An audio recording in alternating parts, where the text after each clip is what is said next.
We start with breaking news. A man is in custody after police say shoplifting escalated into an armed robbery, police chase, and a 2-hour standoff in Huntsville this morning.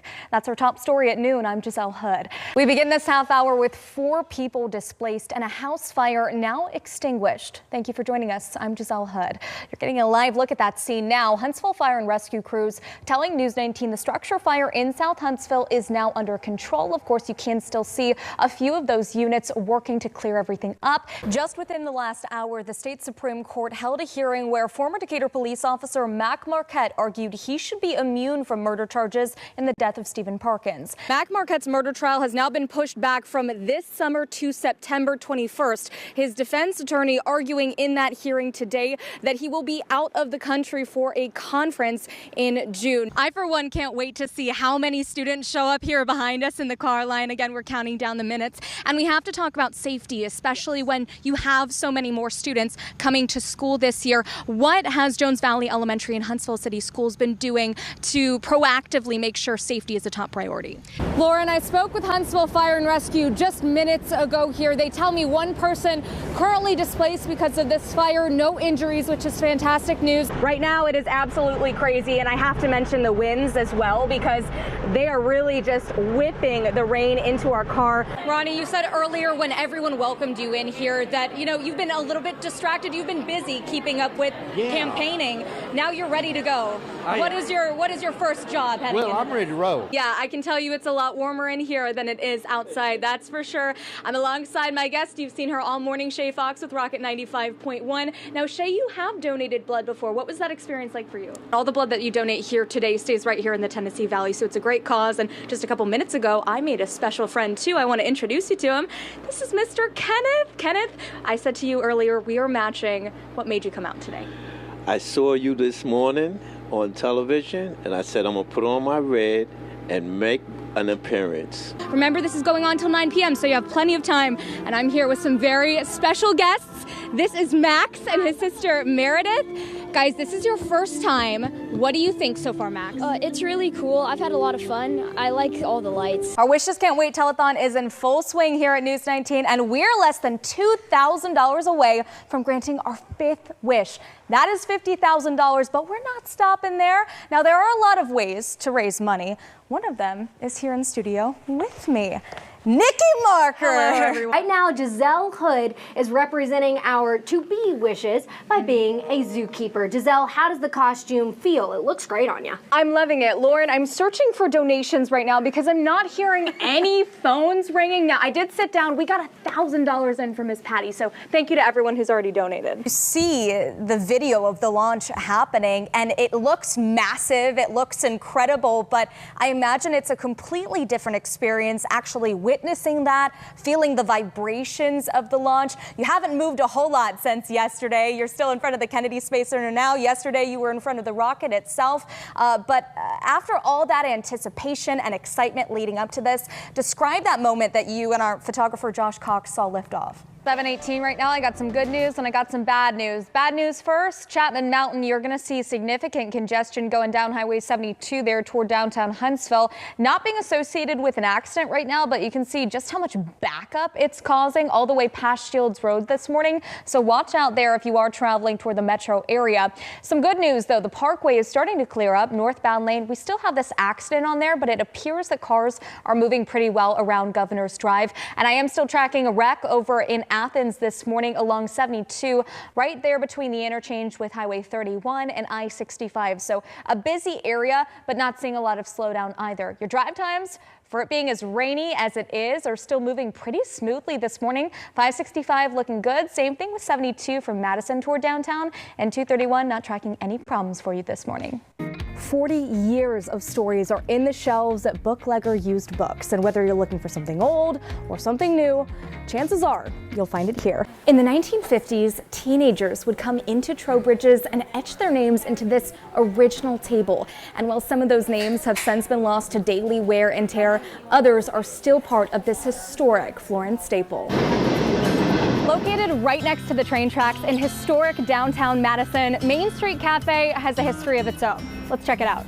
No, the bad weather did not run Mariah away. She's just on vacation. She'll be back on Friday. Until then, we have another fabulous show for you. The cast of Oklahoma is in studio talking about their second weekend at the Whole Backstage Theater. Plus, tasty treats are coming our way from some local fan favorite restaurants that we're going to be trying this morning. Now, Parker, I actually had the Verizon Family app growing up, but I remember I was not a fan of it as a teenager because my parents knew where I was. They were bugging me like, hey, what are you doing? Where are you? But it's so important, really, when kids are growing up. So how do we get the teenagers especially to kind of buy into this idea? I have another one for you. You have to pick someone new to do a stunt with. It can be anyone.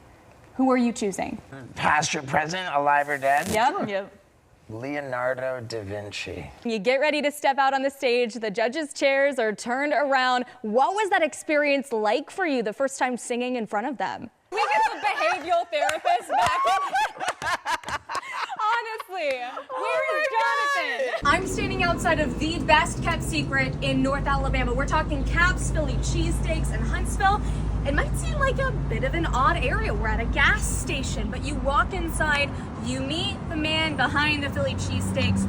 Your mind is gonna be blown. Let me take you in. Tucked in the back of this marathon, you'll find Cap Williams and his entire family, and what a family it is. Now, Cap is determined to keep this authentic Philly style going, so he uses a special type of bread, a special type of cheese. Even the whole gas station concept, I'm told, is very normal in Philadelphia.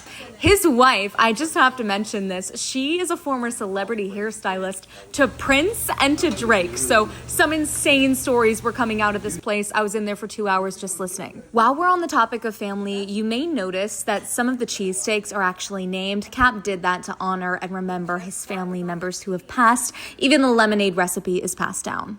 This family is filled with so much love and just laughter and smiles, and it was a positive place to be, not to mention the food is fantastic. This is definitely the best kept secret in Huntsville, so you gotta go and try it out. May is Celiac Awareness Month, educating the public about an autoimmune disease that impacts 1% of the population.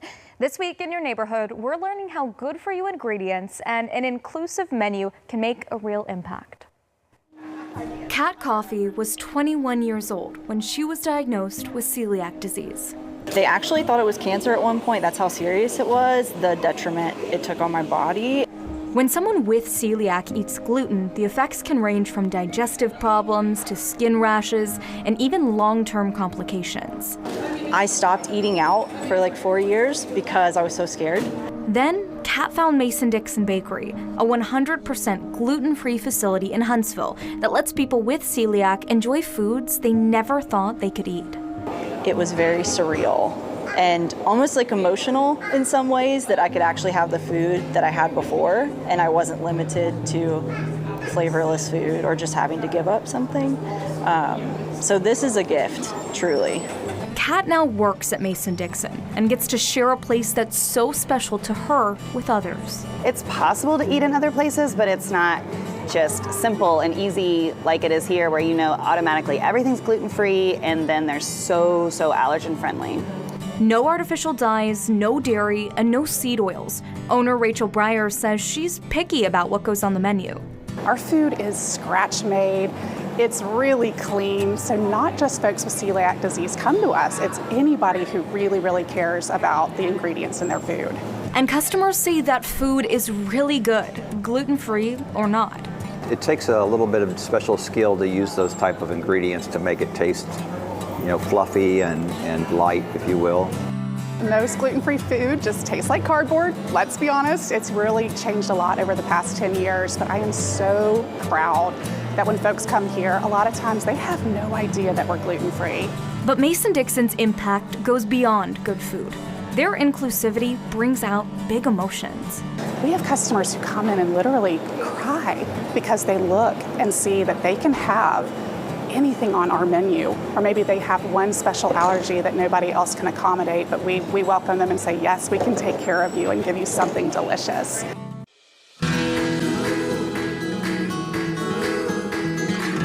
Through success and through hardship, a tight-knit school in South Huntsville remains resilient. And this year they celebrate a decades-long milestone. But the future of Mountain Gap is uncertain. As parents and teachers fight to keep their building standing, I'm meeting the people who are the school's foundation. Only on News 19, this is the story of Mountain Gap through their eyes. And it's 60 years in the making. What makes a school?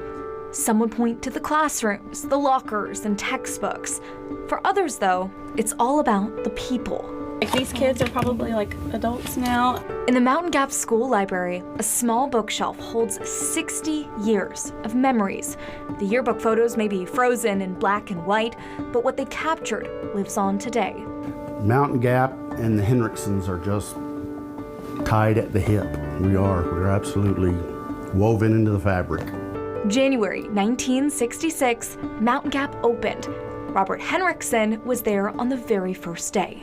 Cafeteria wasn't open yet. That was still under construction when the students came in. So we ate lunch at our desk.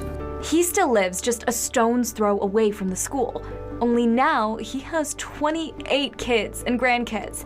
15 of them have gone to Mountain Gap. And Henriksen isn't the only one with strong ties. I am right there. Oh my goodness. What is it like to see yourself so young? Crazy. My cheeks were a lot chunkier then. Third grade teacher Amy Hope was once a student herself. To me, when they first see me, they don't really see me as being old, but then they look back at these pictures and they go, oh yeah, you are. 60 years is a long time. I'm 54 years old. Every day at Mountain Gap, Miss Hope relives her younger years. It's really amazing, to be honest with you, because I walk through the halls and I see things and it brings back a memory for me. A lot has changed since then. Punishment, for one, was more painful back in the day. Instead of writing 100 sentences saying, I will not chew gum in choir, I got 3 licks. So I love to tell my third graders that story because they're like, what? You did this? You got paddled for chewing gum in school? And I'm like, yeah, you guys, it was a whole different story back then. Putting a bunch of frogs in a room before school started, that was an offense worthy of 3 licks. Then there are the mascot changes, the old helmets and spirit wear. I'm touching an ancient relic right now. But some things, and people, just can't be replaced. First grade teacher Sayward Lowry has been in the same classroom for 17 years. I'm biased. This is one of my favorite traditions at Mountain Gap. Mrs. Lowry says it's been nothing short of an honor. I mean, I've got on my wall my classes throughout the years, and I always keep a class picture because those will forever, I'm going to get emotional, those will forever be my children. And seeing them come back now, and some of them have their own children now, which feels so surreal, but seeing them and getting to be a part of that, like, it's priceless to me, like it really is.